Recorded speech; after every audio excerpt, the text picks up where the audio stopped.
और उनके साथ में पांचों पांडव के साथ में भगवान कृष्ण भी खड़े हैं साक्षात। कौन खड़े हैं? भगवान कृष्ण।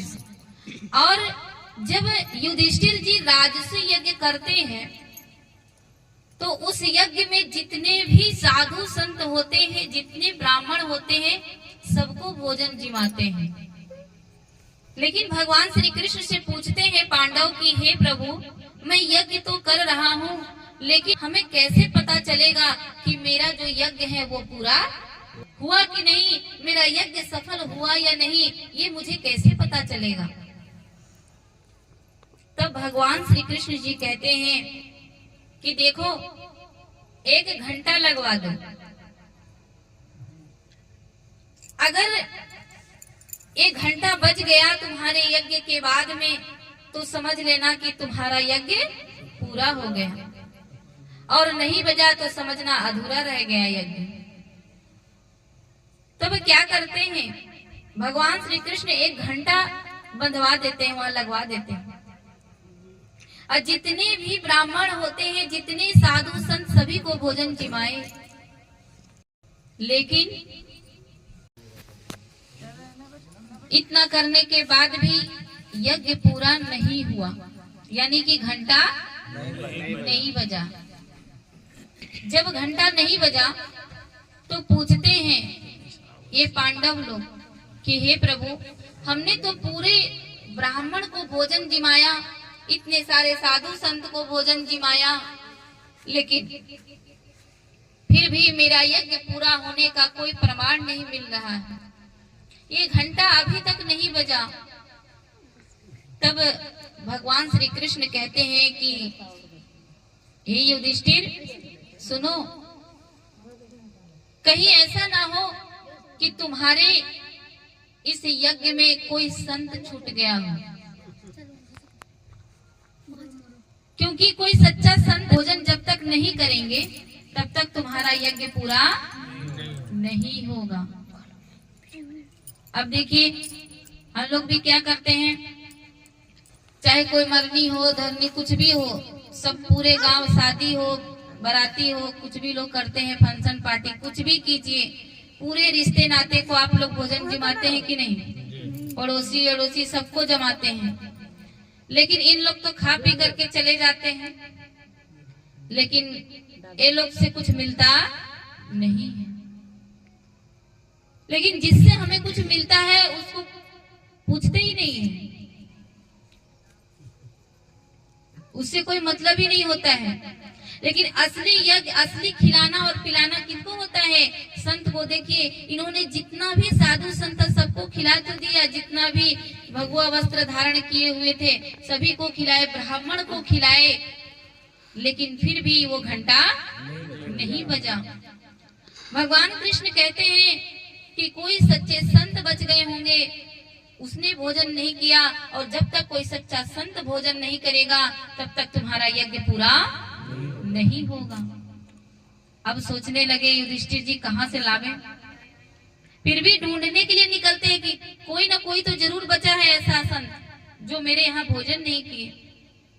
बहुत बड़ा यज्ञ करवाए थे, और जब ढूंढते जाते हैं, ढूंढते तो देखते क्या है कि जो सुपन ऋषि हैं वो भगवान के ध्यान में बैठे हुए हैं। एक छोटा सा कुटिया है, झोपड़ी, उसी में बैठे हुए हैं ध्यान लगाकर। देखते हैं तो अरे, यही लगता है वो संत हैं जो हमारे यज्ञ में भोजन नहीं किए, यही छूट गए हैं। अगर ये भोजन कर ले तो हमारा यज्ञ पूरा हो जाएगा। अब उनको प्रणाम करते हैं, कहते हैं कि हमारे यहाँ यज्ञ हो रहा है, आप हमारे यहाँ यज्ञ में पधारने की कृपा करें। कहते हैं देखो, मैं यज्ञ में चलने के लिए तैयार तो हूँ, लेकिन मुझे कुछ चाहिए तभी मैं जाऊंगा। क्या बोले? वो संत कहते हैं कि मुझे 10,000 यज्ञों का फल चाहिए, तब मैं तुम्हारे साथ चल करके तुम्हारे यहाँ भोजन करूंगा।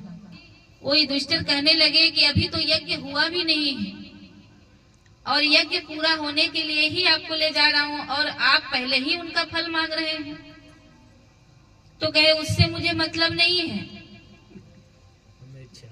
हमको सीधा सीधी 10,000 यज्ञों का फल चाहिए, तभी मैं तुम्हारे यहाँ जाऊंगा, वरना मैं जाने वाला नहीं हूँ। उनका ये जब प्रस्ताव सुना तो उदास होकर के युधिष्ठिर लौट गए और जाकर ये गाथा पांडवों को सुनाते हैं। तो पांडवों में से भीम कहते हैं कि ऐसा बात है, 10,000 यज्ञों का फल चाहिए और कहाँ है वो, मैं जाकर के देखता हूँ।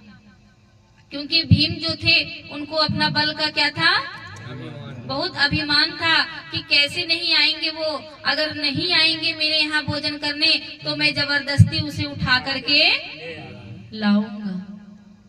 भीम का बल का अभिमान था। भीम जी जाते हैं तो देखते क्या है कि संत जी ध्यान लगा करके बैठे हैं। प्रणाम तो किया बहुत अहंकार में। जब उनका आंख खुलता है तो कहते हैं कि मेरे यहाँ यज्ञ हो रहा है, कृपया आप चलने का कष्ट करें, कृपा करें। कहते हैं कि मैंने पहले ही कह दिया कि मुझे जाने में कोई आपत्ति नहीं है, लेकिन मुझे 10,000 यज्ञों का फल चाहिए, तभी मैं जाऊंगा। अब यज्ञ तो अभी हुआ नहीं, कहाँ से लाएंगे। कहते हैं आप चलिए, नहीं तो हमको जबरदस्ती यहाँ से ले जाना पड़ेगा, क्योंकि मेरा यज्ञ पूरा नहीं हो रहा।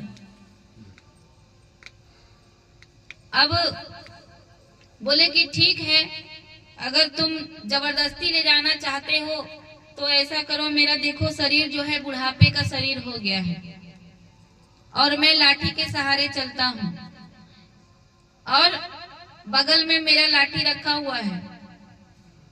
एक काम करो, पहले मेरे लाठी को थोड़ा मेरे हाथों में पकड़ा दो, फिर मैं तुम्हारे साथ चलूंगा।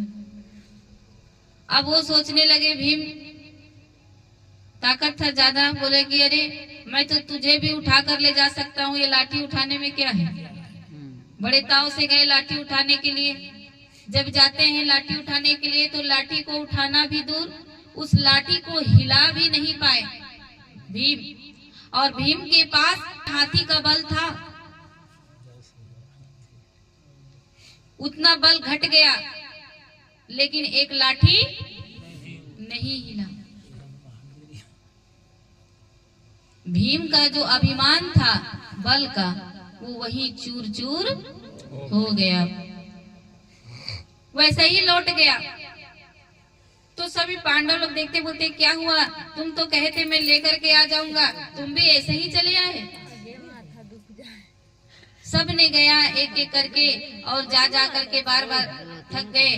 तब लास्ट में द्रौपदी जी जाती हैं। कौन जाते हैं? द्रौपदी। द्रौपदी जी जाती हैं पूजा की थाल सजा करके, और चप्पल पहन के नहीं जाती हैं। कैसे? नंगे पांव जाते हैं। आप लोग सत्संग सुनने आए होंगे तो चप्पल उप्पल पहन के आए होंगे कि नहीं? अब हम आप लोग को क्या कहें, हम तो खुद ही चप्पल पहन के आए हैं। मंदिर जाते हैं लोग तो अभी भी चप्पल लोग पहन के जाते नहीं जाते हैं। बगल में रहे तो खाली पैर चल जाएंगे, लेकिन थोड़ा सा दूर रहो तो चप्पल पहन के जाते हैं और फिर नीचे उतार देते हैं। उसके बाद पूजा करते हैं और सारा ध्यान जो है वो चप्पले पर लगा रहता, कहीं हमारा चप्पल ना चोरी हो जाए। इधर होता है ओम जय जगदीश हरे, नीचे तो मेरे चप्पल पड़े, इतना महंगा मेरा चप्पल कहीं किसी के नजर ना पड़े। होता है कि नहीं ऐसा? प्रेम से बोले सतगुरुदेव भगवान की जय, बोल साचे दरबार की। तो द्रौपदी जी थाली सजाती हैं और थाली सजा करके जब चलती हैं नंगी पांव, और जा करके पूजा की थाल को सामने रखते हैं और कहते हैं गुरुदेव प्रणाम।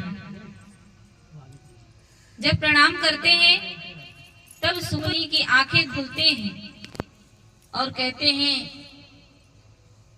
कि अरे पुत्री तुम? बोले हाँ गुरुदेव, मैं आई हूँ, हमारे यहाँ यज्ञ हो रहा है, मैं आपको लेने के लिए आई हूँ। द्रौपदी जी, संत जी कहते हैं कि क्या तुम्हें पता नहीं है कि मेरा एक शर्त है।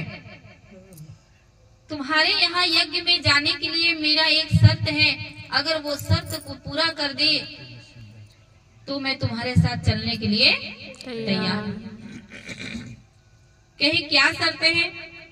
तो कहे मुझे 10,000 यज्ञों का फल चाहिए। बोले हे गुरुदेव, दोनों हाथ जोड़ लिए द्रौपदी और कहती हे गुरुदेव, मैंने आप ही के मुख से कभी सुना, क्या सुना?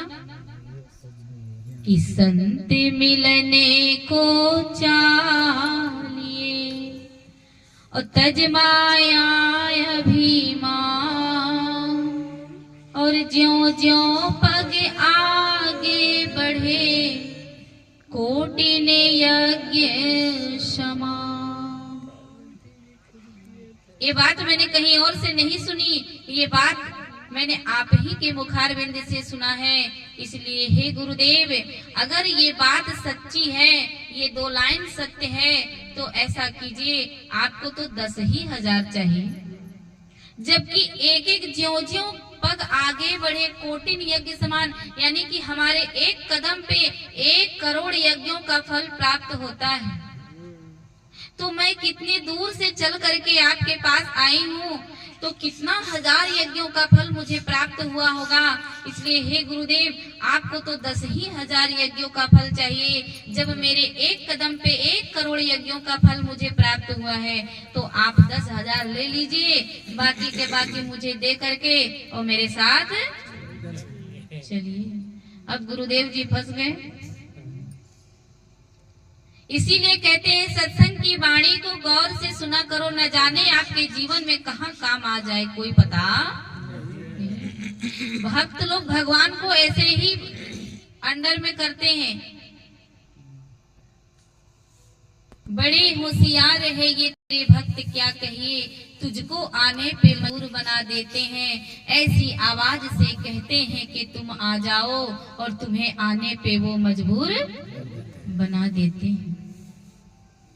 भक्त तो होशियार होते हैं और भगवान के और भक्तों के हाथों बिक भी जाते हैं, लेकिन कहते हैं कि वो बिकने के लिए भी तैयार हैं। लेकिन कोई ऐसा भक्त तो हो, अरे आधे नाम पे आ जाते, कोई हो तो बुलाने वाला, और बिक जाते हैं राम, कोई हो मोल चुकाने वाला। वो तो बिकने के लिए भी तैयार हैं। प्रेमी के मैं कर बिकूं ये मेरा वसूल, और 4 मुक्ति दूं ब्याज में दे न सकूं कोई मूल। बिकने के लिए भी तैयार है, लेकिन हम लोग वैसे होते नहीं, हम लोग को भरोसा ही नहीं होता, यही होता है। मगर एक व्यक्ति के भोजन यज्ञ असफल हो रहा है, ये तो देखिए, पूरा दुनिया को आप लोग खिलाते हैं, पूरा दुनिया में डंका बजाते हैं, लेकिन बिना संत के वो चीज कभी पूरा होता नहीं है। चाहे कोई पूजा हो, चाहे कोई शादी हो, चाहे कोई विवाह हो, कुछ भी हो, बिना संत का वो पूरा होता नहीं है। अब वो छूट गए थे, ढूंढने के लिए गए, कहाँ है? अब द्रौपदी जी लेकर के आती हैं। द्रौपदी जी लेकर के जब आई तो सभी पांडव का होश उड़ गए कि हम लोग इतने इतने वीर योद्धा बलवान, सब लोग वैसे ही लौट करके आ गए, और ये द्रौपदी तो ऐसा क्या कर दी द्रौपदी ने, जिनके साथ गुरुदेव चले आए। अब आए हैं तो उनको बिठाए हैं भोजन कराने के लिए। द्रौपदी जी जाती हैं और नहा धो करके 56 प्रकार से व्यंजन बनाती हैं, बहुत तरह का व्यंजन बनाती हैं। और जब उनके सामने जिमाते हैं तब सुपन ऋषि देखते हैं तो सब में इतना प्रेम, इतना श्रद्धा भरा है उनके भोजन में कि उनको समझ में ही नहीं आते हैं कि मैं कहां से शुरू करूं। और सुपर्ण ऋषि जी क्या करते हैं कि जितने भी भोजन थे सब में से थोड़ा थोड़ा थोड़ा थोड़ा निकाल करके और सबको एक ही में सान लिए, एक ही में सान दिए और सान करके उसे खाने लगे। तो वो तो प्रेम से खिला रहे हैं, वो तो खा रहे हैं, लेकिन जो देखने वाले थे वहां पर वो लोग देखे तो क्या सोचे, लगता है कि ये जो साधु है ये कभी जिंदगी में कभी भोजन किया ही नहीं है, कितना जल्दी जल्दी भोजन को, और सब एक ही मान लिया, इनको तो स्वाद का भी पता नहीं। अरे एक एक चीज का स्वाद लेना चाहिए था, लेकिन सभी को एक ही में मिला दिया। अब देखिए, खिलाने वाले को तकलीफ नहीं, खिलाने वाले बहुत प्रेम से खिलाए, खाने वाले भी प्रेम से खाए, लेकिन देखने वाले को क्या हो गया, अब खा तो लिए फिर भी घंटा नहीं बजा। सब लोगों ने कहा, पूछा भगवान श्री कृष्ण से कि आप तो कहे थे कि कोई सच्चे संत बच गया है, अगर वो भोजन कर ले तो घंटा बच जाएगा, लेकिन मैंने उनको भी भोजन करा दिया फिर भी घंटा नहीं बजा, क्या कारण है? तब कहते हैं भोजन जब करा रहे थे उस समय कोई कमी आ गई। क्या कमी आ गई? वही जो लोग देख रहे थे, मन में भेद आ गया, संशय हो गया ना कि लगता है कभी भोजन किए नहीं है, इसलिए जल्दी जल्दी भोजन को कर रहे हैं। तो इसीलिए लोग कहते हैं अब इस बार जाती हैं द्रौपदी, फिर से भोजन बनाती हैं, जब फिर से भोजन बनाती है, जरा फिर से नहाती है, फिर से भोजन तैयार करती हैं, और इस बार द्रौपदी जी अब पर्दे लगा करके, इसीलिए कहते हैं कि जब भी भोजन को संत को भोजन जिमाओ तो वहां पर 10 लोग खड़ा मत रहो, नहीं तो आपका खिलाया, आपने किस श्रद्धा से खिलाया, उसने किस श्रद्धा से खाया, इसके बीच में जो तीसरा खड़ा होता है वो सारा विनाश कर देता है। पर अब द्रौपदी जी क्या करी हैं, अब पर्दा लगाई हैं और संत को बिठाई हैं और सारा भोजन तैयार करे हैं, और ले जाकर के जब भोजन को दिए हैं तब जाकर के सुपर्ण ऋषि जी भोजन को किए हैं उसी तरह, क्योंकि सुपर्ण ऋषि जी देख रहे हैं कि इतना प्रेम भरा है कि अगर मैं इसको खाता तो इसका अनादर होता, अगर मैं उस सब्जी को उठा कर खाता पहले तो इसका अनादर हो जाता, इसलिए द्रौपदी मैंने सबको एक में शांत करके खाया था, तुम्हारे प्रेम का, तुम्हारे श्रद्धा का मैंने लाज रखा था, लेकिन दूसरा कोई कुछ और सोच लिया, इसलिए सब नष्ट हो गया। फिर से बनाई, फिर से बढ़िया से जब नियम से उनको भोजन कराया गया, तब जाकर के वो भोजन जैसे ही कर लेते हैं तब जाकर वो घंटा बजने लगता है। और भगवान श्री कृष्ण जी क्या करते हैं, वो पर्दे के पीछे खड़े रहते हैं। देखिए भगवान भी नहीं देख रहे हैं कि जैसे ही संत का जब भोजन हो जाएगा तो उसके खाए हुए जूठे बर्तन को कौन उठाएंगे? अभी तो बहुत हम लोग को शर्म लगता है, पर आप क्यों?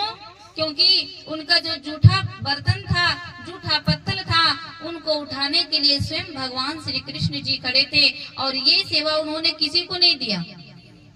इतना बड़ा यज्ञ हुआ, इतने ब्राह्मण लोग खाना खाए, इतने संत साधु महात्मा लोग भोजन किए, लेकिन सबके जूठे पत्तलों को भगवान श्री कृष्ण ने स्वयं अपने हाथों से उठाया।